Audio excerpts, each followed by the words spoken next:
Tomorrow I have a very big, very important meeting. About 5 months ago, as documented on this channel, I did a demo shoot, a free demo shoot for a dental practice. That paid off, and they ended up signing on as my first dental practice client for a 3-month term, and it went great. But this dental practice is one dental practice in a whole dental group with many practices in my area. And when it came time to renew their contract, although the practice was like, yes, we definitely want to continue working with you, the dental group was like, hold on, pump the brakes. We actually need to get some things sorted on our end before we continue. And so now they've gotten those things sorted. Tomorrow is the meeting where we come together and talk about our content strategy and making sure that the content that I produce for their practices is in alignment with their vision for their brands and is OSHA compliant and everything else like that. So yeah, big meeting. I'm very excited, but I really want to impress them. I want to show them that I'm really invested in their success, that I've done my homework, and that I'm ready to be a real asset, not just to the one practice I was working with, but to the whole dental group. I've had 3 other practices in the dental group express explicit interest in working with me. They said, we want to do this. But really it's just been the dental group getting their pieces in line that's kind of held that up. But I totally understand, but I need to get ready for the meeting. It's going to be a virtual meeting, so a video call. And I could take the call on my MacBook because it has a built-in webcam, but I really don't want to do that. I want to use my dual monitor setup here because I want to have my notes and resources up on one monitor and the video feed on another monitor. And I want to be able to share my screen and be able to drag things from one screen to another so that I can just give a really good presentation. The problem is I don't have a webcam, but what I do have is a DJI Osmo Pocket 3. This thing's amazing, and it has a webcam feature. And I've used this as a webcam before, and it's worked great, but let me show you the setup.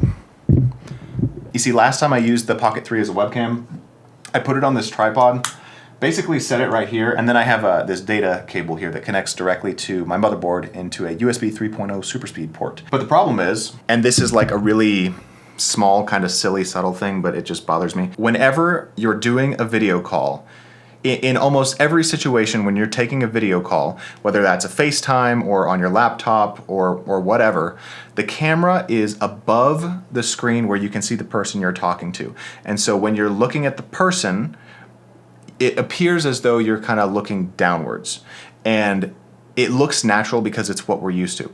But with the Pocket 3 over here, it's like halfway up the screen. And so either it's gonna be like off to the side, which looks weird because then when I'm having a conversation with this person, I'm like looking over here, which just kind of feels weird. Or, I might even be kind of looking up a little bit when I'm talking to him, which also just feels kind of weird. It's whatever, but I'm kind of picky. So today I need to figure out a way to use the Pocket 3 as a webcam, but put it into a more natural position. So my goal is to put the camera right up here, but I don't want it to be on a tripod where it's obscuring the screen at all. I don't want to mount it like this because I feel like that's way too far above the screen and would just look unnatural. And I don't want to mount it like this because it obscures the screen, it's in the way. So the plan is to mount it upside down, right about there, like that. So that's what I need to figure out. So if you're looking at my setup, plan A is to use magic arms and connect it to the monitor arm itself and just have it stick up basically right there. And then plan B is I also have this other post here that I have a mirror mounted onto. I could use that if, for some reason this doesn't work, but that's what I'm going to try first.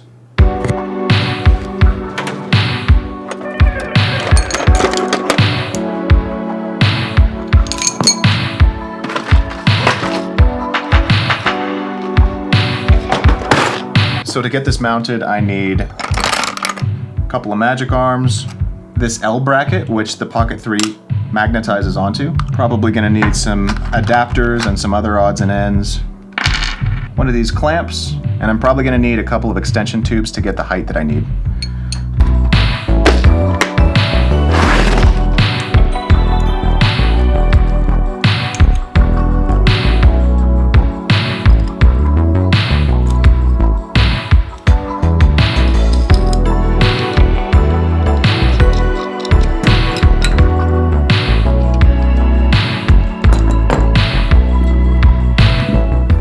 All right, now I just need to see if this is long enough or tall enough to get the camera where I need it.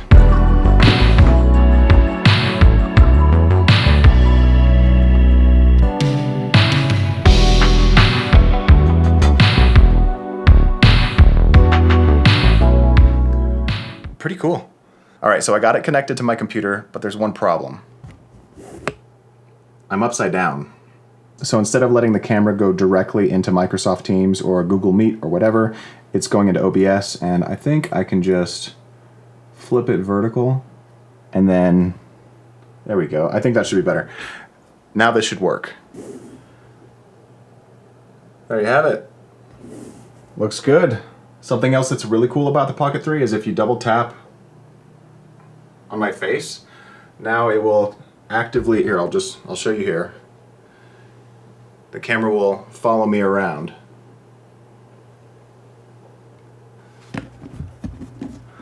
Which is pretty cool. Although I'm probably not going to use that feature, I feel like it's a little bit distracting, especially because it's really sensitive. I wish, DJI, if you're watching this, if you could make an adjustment slider for the sensitivity of the subject tracking on the Pocket 3, that would be great. Because as it is right now, if I go like this, it moves, and that's a little bit too sensitive. But there we have it. I think this setup is going to be perfect for the meeting tomorrow. I'm really looking forward to it. But now I actually have to prepare for the meeting. You know, the whole presentation part of it? Yeah, I still need to do that. All right, so the meeting is starting in about an hour. I have my whole kind of pitch presentation ready to go. I spent a bunch of time on it last night, and it has three main components. So leading off into the meeting is the introduction. I'm going to, say hello, obviously, good morning, and then I'm just basically going to break down the performance that I've had with the dental practice that I've been working with. I've gotten really good results for this practice, and so I'm excited to share that. I think it's going to be a nice case study to demonstrate my proficiency at doing this job. And then after the introductions, I'm going to move into the content alignment portion of my presentation. This is where we will kind of just get on the same page as far as what they are looking for and what they're expecting with the content that I produce for their practices. I've put together a really big list of content to show them, both content that I've produced for the dental practice I've already been working with, as well as content that other dental practices have published, just so that I can really hone in on their vision, see what they like, see what they don't like, see what's permitted and what's not, and so we can just really get on the same page. And then the final portion of what I have put together is kind of just a section to wrap up, where I have some notes that I want to talk about, a question and answer segment where I can ask them questions, they can ask me questions, and then determining what the next steps will be. Overall, I'm feeling really prepared, I'm feeling pretty optimistic, and I'm excited. All right, so we're about to jump into the meeting. I've got everything set up, OBS is running, I've tested everything, made sure that the audio is going through correctly, we're good to go. Also, did my hair. Also, wearing a white t-shirt, because when I was testing the Pocket 3 last night as the webcam, because it was dark in the room and I was wearing a black shirt, there was nothing in the room for the Pocket 3 to pick up white balance from. And yes, you can set manual white balance, but you can only set the color temperature in Kelvin, and you can't adjust the green magenta range. And so it was coming out very purple, which looked really weird. So I'm wearing a white t-shirt just to be safe. Should be good. Hey, good morning. How are you? I'm good. How are you? Good. Enjoying the sunshine, but not looking forward to this cold snap. I know.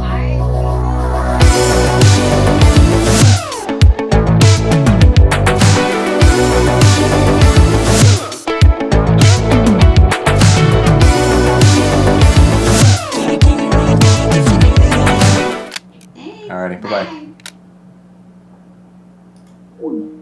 Okay, so the meeting went really well. I was able to get a better understanding of what they need and what they're looking for, and I think I was able to communicate my value, hopefully, effectively. But I need to send them a follow-up email with some information, some analytics, and then they're going to pass that up the chain, and I guess I'll just have to wait to hear back from them. Hopefully it doesn't take too long. I'd love to get to work, but yeah, good meeting. Up next, I have a shoot down in Pueblo, Colorado. It's 45 minutes to an hour south of me, so I'm going to jump in the car, and we're going to head over there.